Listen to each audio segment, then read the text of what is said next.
Alright, so today we're going to use Solver to predict a stock price. So what I'm going to do is I am here on the Yahoo Finance page, and I've got RCL, which is the Royal Caribbean Group. So what I'm going to want to do is I want to take the last 2 years of data and use a simulation to predict the stock price. Now, even better, what I'm going to do is I'm going to go back 2 years and 50 days to 50 days ago. We'll take that data, then once we have that, we'll estimate through simulation the next 50 days, and then just for fun, we'll see how close that we actually got to the actual stock price. So we're doing this today on July 11th, 2021. So we will be checking against July 9th because it closed on Friday. So what I want to do is I want to go here to historical data. And so my time period. So I want to change this from July 2020. We want to go back to July 19th. So that would be 2 years. And then we'll run it back. So we'll pick it up in May. So we'll go to May 11th. So we'll basically run it 60 days in the past. Okay, and so we got that there, and so done. So we're going to look at it from May 10th, 2019 to July 10th, 2021. I'm going to apply that, and then I will download this. And this will download as a comma-separated file. So what I'm going to do is I'll save this, and then we'll come back and actually turn it into an Excel sheet. And so now I have that comma-separated values file, that's CSV, all saved up. So let's go and File, and I'm going to open that right up. And so we're going to browse to right where I have it. And so all Excel files, all files. There's my comma-separated file. I will open it and wait for it to come open. Alright, so it plopped it all down, it put everything in, and so we have our different things. We have the date, the open, the high, lows, close, adjusted, close, and volume. So all I want to do here is I want to keep the close data. So we will delete this, and we're going to delete this. And then actually, I'm going to take this and change it from a number. We will go to currency with 2 decimal places and hit OK. And so there we go. So there we have the stock price as it's cruising around. Now, obviously, we're going to hit the pandemic of 2020 is going to click in here. So we're going to see some weird stuff happen with the stock price, but let's see how that is going to work out. Okay, and so what I want to do is we're going to have a column of return, and we're going to calculate out the daily returns. And with that, what else I'm going to do is eventually we are going to need the final closing price. We're going to figure out what our average returns are and our standard deviation of the returns. And we're going to use all of this to build up our simulation. Now, so we go from 5/13 all the way to today, which is that 7/9 was the last close that we have. But I do want to cut off the last 60 days, so let's figure out where that is. You can see up there on the upper right-hand corner, it's telling me how many rows and columns we are. So 4/15/2021, so tax day. I'm just going to put a line here because this is where I am going to end things. So I'm not going to run my math anywhere beyond this point. And so the rest of this we will just end up looking at a prediction.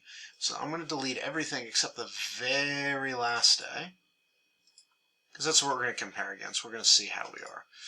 And so let me just insert a row in there so we don't accidentally hit that. Okay, and so that's 60 days into the future. So let's run up here. So we're looking at 487 data points, which is quite a lot. And so now we are going to build our return calculation off of this. So I am going to take today's return.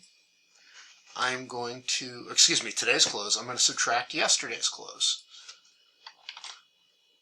And then I'm going to divide that by yesterday's close, and that is going to give us the day-to-day return.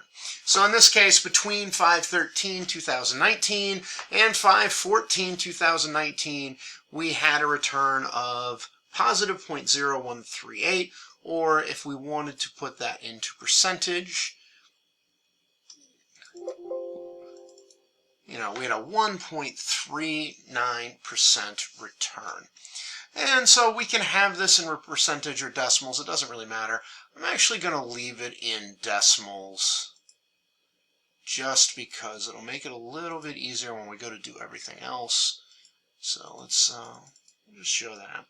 And then I'm just going to double click that icon, and it's going to run through, and it's going to calculate out our return every day. And I double clicked and it stopped here, which is why I put the line in there, because really I want this to, let's just bring this up.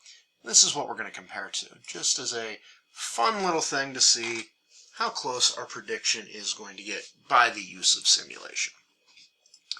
Okay, and so from there I need the final close, and I'm just going to I'm going to say equals, and I'm just going to grab that last number because that is our final close. So you can see that over that course of time, we started at 121.89, but after the 2-year period, we're at 84.50. And so what we're going to do is we want the average of the returns. So this is the mean of our distribution. So we'll take the average of the returns. And actually, in this case, this would be a good spot to, we'll range name this. So we'll just go to create from selection, top row. It'll ignore that because it's blank, and we're going to come here and go average, and then we will just type in return, and so that'll give us the average of our returns, and you can see it's 0.000707. And this is important. This is going to be our mean of our distribution, but then we need a standard deviation of it, so we're going to go stdev.s, standard deviation of the sample. We'll type in range, it's return, to get that entire sample in there, and so then our standard deviation is 0.05. Now, what is going on here? What am I going to be doing? Well, we are going to be using a normal distribution. We're going to assume that all these prices throughout the entire history of the data are going to be normally distributed with a mean of our returns here, and the standard deviation of the returns will be our standard deviation. So what do we want to do? Well, we're going to want to randomly generate a return. So randomly generated return. And so how are we going to do this randomly generated return? We're going to use the normal.inv function. So norm.inv.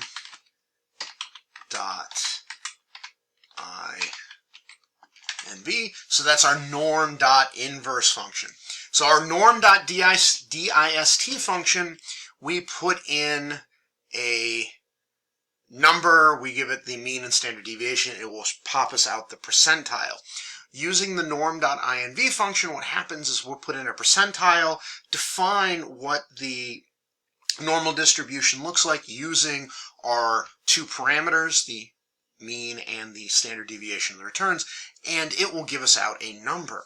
But you're all saying, wait a second, we don't know what the probability is. We don't know what that percentile is. Well, this is where our simulation comes in, because what we're going to use is we're going to use rand. We're going to use a random number to give us our percentile. And then from there, we will use the mean and the standard deviation to define what our normal curve is. And so that is going to give us our randomly generated return. And so what are we going to do from there? Well, we're going to create a new stock price. So new randomly generated stock price is going to be what? Well, it's going to be the previous day's price